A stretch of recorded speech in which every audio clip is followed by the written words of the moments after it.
بر آمریکا، کشوری که میخواد اسرائیل از بین بره و برای بسیاری از کشورهای دیگر در اینجا تهدید میکنه.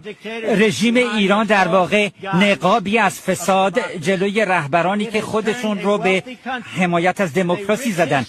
یک کشوری رو که فرهنگ غنی رو داره تبدیل کردن به کشوری یاغی که کاملا از نظر اقتصادی دچار ضعفه، که صادراتش خشونت و خونریزی و هرج و مرج. بزرگترین کسانی که صدمه میبینن از سوی رهبران ایران خود مردم ایران هستن.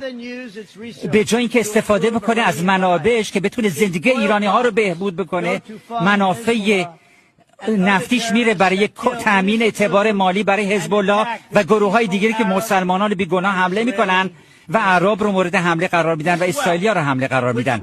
این ثروتی که واقعا متعلق به مردم ایران هست همینطور مورد استفاده قرار میگیره برای تقویت رژیم اسد، جنگ یمن و خدشه وارد کردن به صلح در تمامی منطقه خاورمیانه.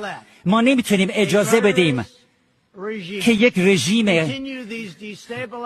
قاتل به این فعالیت‌های بی‌ثبات کنندش ادامه بده و همون موقع موشک بسازه و نمیتونیم دنبال توافقی بریم اگه پوششی و در واقع پنهانگاهی باشه برای اینکه بتونه به یک برنامه هسته‌ای دست پیدا بکنه.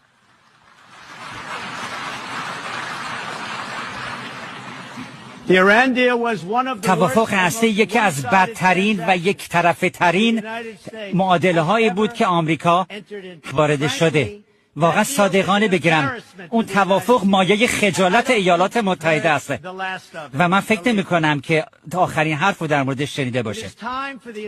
زمان اون رسیده که تمام دنیا به ما ملحق بشه که بخواد که دولت ایران به پایان دیگه دنبال تخریب و مرگ نره.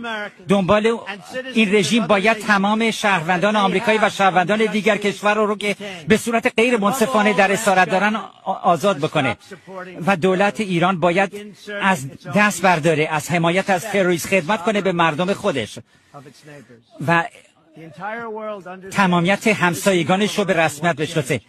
همه میدونن که مردم ایران، مردم خوب ایران خواهان تغییر هستن.